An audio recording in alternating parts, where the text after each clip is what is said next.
This is a 16 News Now update. Welcome to the 16 News Now update. I'm Melissa Stevens. And I'm George Mallet. First alert, Chief Meteorologist Matt Engelbrecht will have your forecast coming up in a moment. But first, let's get a check of today's local stories. New information, the first of 5 charged with criminal election finance fraud related to the 2022 Goshen School Board elections has been sentenced. Jose Elizalde will serve a weekend of community service. Now, he originally received a 1-year jail term, but it was suspended on reporting probation, which will be terminated after his weekend of community work. Elizalde is one of 5 charged earlier this year after failing to disclose names of donors who contributed to a 2022 fundraiser. He was also the first of the 5 to plead guilty in late June and at this time remains on the school board. The sentencing of the remaining defendants in the case will take place throughout this month and October. And once again, the sun is shining. It is beautiful. There's no humidity. It's darn near perfect. It is pretty much perfect. Let's check in with First Alert Chief Meteorologist Matt Engelbrecht. Hey, Matt. Yeah, in fact, it's going to stay that way. First alerted you to this trend last week. So we'll start off kind of going through that weekend forecast. Temperatures going to be in the 70s for the afternoon. A cool front, a reinforcing shot of some cooler air is going to come through, which is going to leave us with highs in the 70s. It's nearly 10 degrees below average, 5 to 10 degrees below average for this time of year. Staying dry with that low humidity coming up this weekend. Next week, I don't see much in the way of significant changes to the forecast. Monday, Tuesday, and into Wednesday, we have slightly warmer temperatures.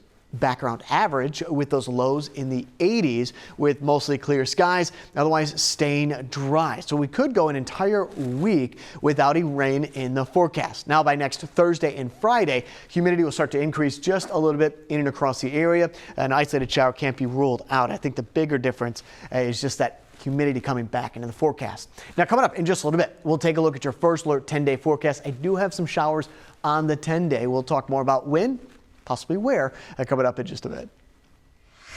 Matt, thank you. Happening this evening in South Bend, remembering the life of a young South Bend man.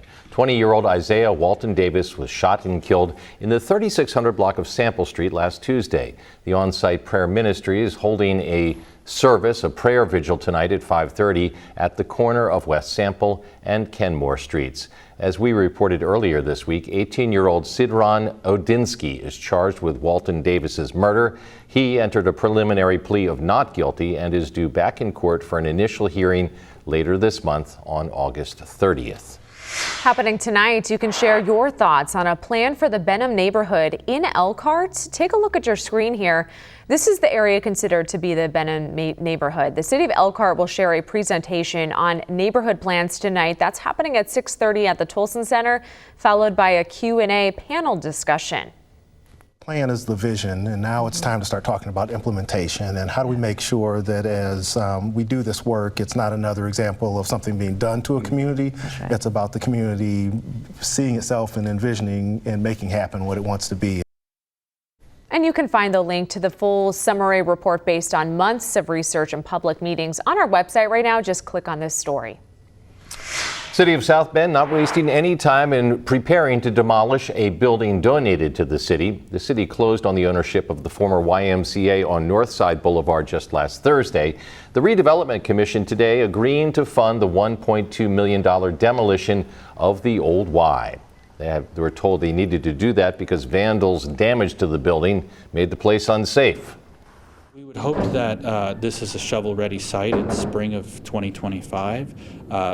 Before that time, we would seek an RFP, a request for proposals, seeking redevelopment proposals for the site.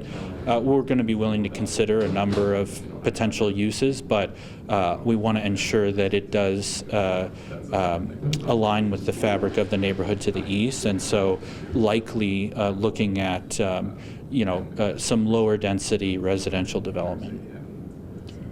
And the city's goal is to demolish the building and then, as the city put it, reseed the lot by the end of this year. New details, the 40th annual Osceola Music Festival kicks off tomorrow, but it wouldn't come together without football players. That's right. Over 100 Penn Kingsman football players helped with setting up tents, stages, and more. You can see them here. It's a tradition that's been passed down from team to team over the past 2 decades, and it's really important for their new football head coach. It's a great tradition. Definitely want to keep it going. It's a great opportunity to give back. I think it's good for our kids to come out here and just, give back to the community, in which case, that we're a part of. I mean, we're, 5 minutes down the road, a lot of opportunities to do things out here, but I also think it's a good opportunity to do things in the area in which you are. So definitely want to keep that going. The Osceola Music Festival kicks off tomorrow with thousands expected to attend throughout the 3-day event. And here's the best part, it is free. So do you have any interest in being a firefighter? You can join the Mishawaka Fire Department for its first ever hiring seminar. That event at 7 this evening at Mishawaka Fire Station number 4. You can see the address there at the bottom of the screen. It's an opportunity to learn about requirements and certifications before the hiring process opens in January. There is nothing that I would want to talk about more than the culture we have here. We are a very forward-thinking, innovative department.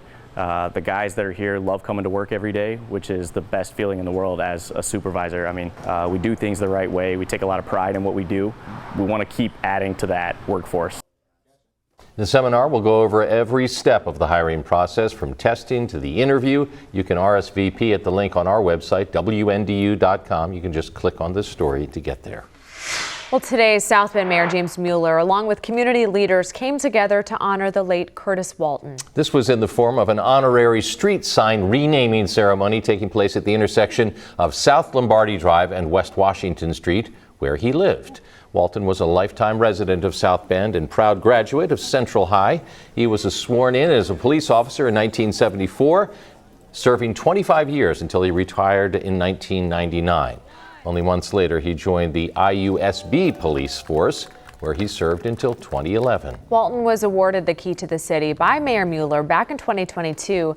That's the highest honor anyone can receive here. He passed away in August of last year at the age of 78. Curtis will always be respected and loved by me, so couldn't ask for a better brother. My only brother. Walton is survived by family, friends, and the many residents that he served throughout the community. Hey, Matt. That's a good story.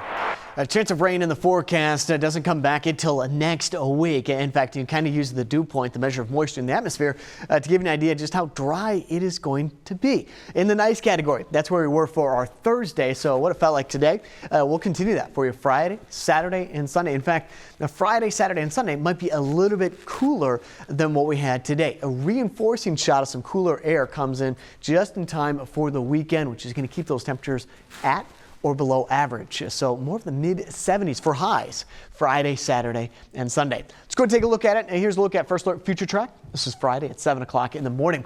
Lower 60s, and of the next couple of nights, I expect Friday morning, which would be Thursday night and Friday morning, to be one of the warmer of the next 3 to 4. We get back into kind of that cool, the mid to upper 50 territory coming up this weekend.